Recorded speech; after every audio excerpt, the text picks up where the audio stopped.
आइए मेरे प्रिय सभी स्टूडेंट्स, आज की क्लास स्टार्ट करते हैं। मेरा नाम महेंद्र मित्तल, टीबीएम क्लास से। आज सामाजिक विज्ञान के हम महत्वपूर्ण 50 क्वेश्चन और 20 ऑब्जेक्टिव आपके सामने लाए हैं। चलिए स्टार्ट करते हैं, क्लास देखते हैं। देखिए पहला क्वेश्चन यहाँ पर दिया हुआ है। ऐसा दायरा जिस पर किसी वैधानिक अधिकार हो, यह वह दायरा क्या कहलाता है? ये क्वेश्चन भी बहुत महत्वपूर्ण है। और भी क्वेश्चन देखिए आप। पार्टी सत्ता के लिए आपस में क्या करती है? संघवाद क्या है?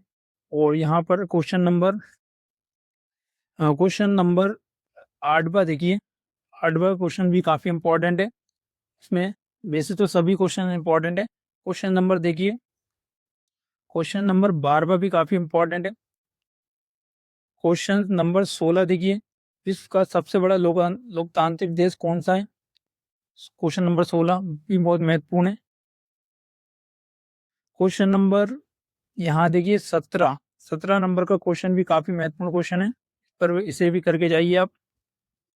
आगे क्वेश्चन देखिए, क्वेश्चन नंबर, इन क्वेश्चंस की आप या तो इनको लिख लीजिए या तो इनको आप स्क्रीनशॉट ले लीजिए ना।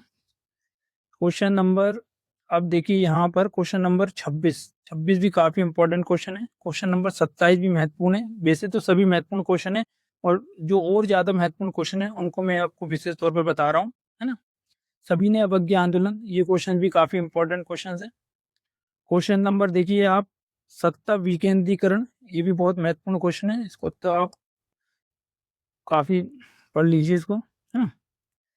क्वेश्चन नंबर यहाँ देखिए, क्वेश्चन नंबर 44 देखिए, 44 नंबर का क्वेश्चन काफ़ी इंपॉर्टेंट क्वेश्चन है ना।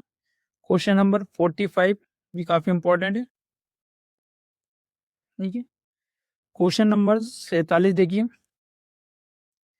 जिसमें साइमन कमीशन, दांडी यात्रा, भारत छोड़ो आंदोलन, सत्याग्रह पर महात्मा गांधी के विचार, ये भी बहुत महत्वपूर्ण क्वेश्चन है। क्वेश्चन नंबर 48 में हमने मानचित्र के आधार पर रखा हुआ है, जिसमें डिगबोई, गोवा, दुर्ग, लक्षद्वीप पर मानचित्र पर इन जगहों को बताना है ना।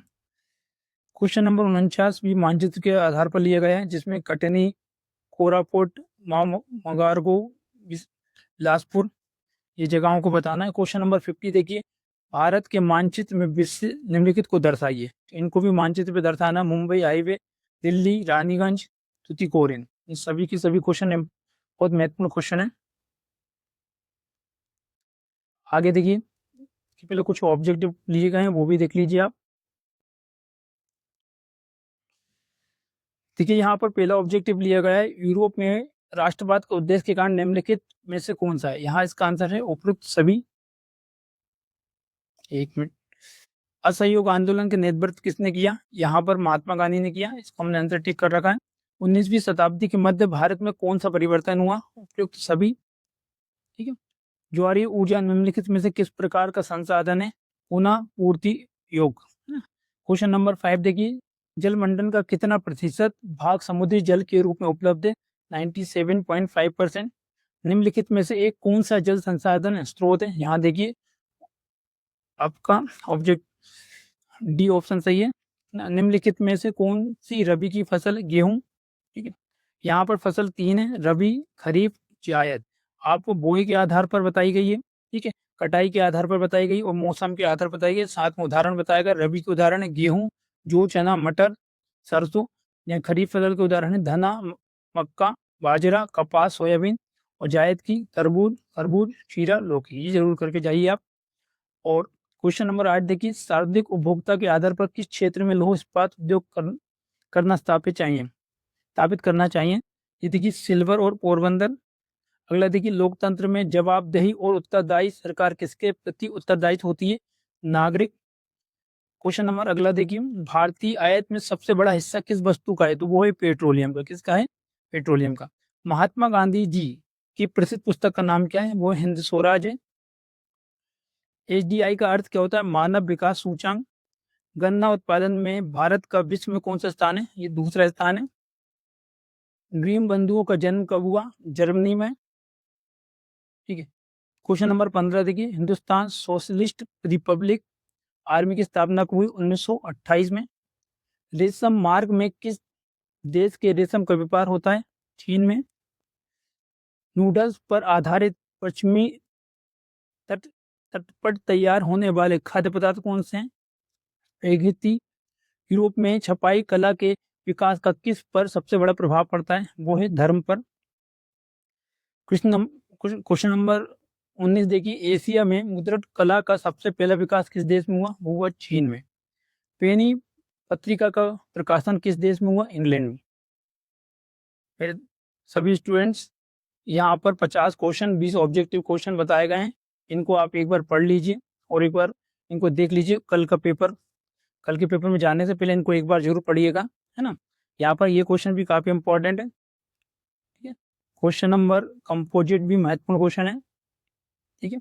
लोकतंत्र में विपक्षी दल भूमिका पे 4 बिंदु, ठीक है। यहाँ जितने भी क्वेश्चन आपको बताए गए हैं सभी क्वेश्चन को आप जरूर देखिएगा, ठीक है। अब मैं आपको कुछ जानकारी दे देता हूँ।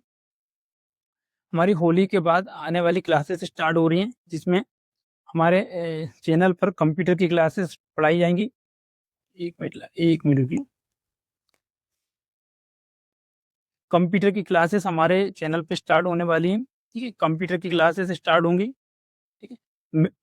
मैथ्स की क्लासेस स्टार्ट होंगी, ठीक है, जिसमें 6 to 10 तक की मैथ,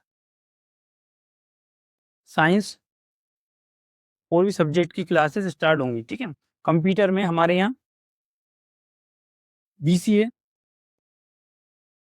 MSc, PGDCA, DCA के प्रत्येक सब्जेक्ट की इंडिविजुअल क्लास स्टार्ट होगी सिलेबस के आधार पर, है ना, होली के बाद। धन्यवाद।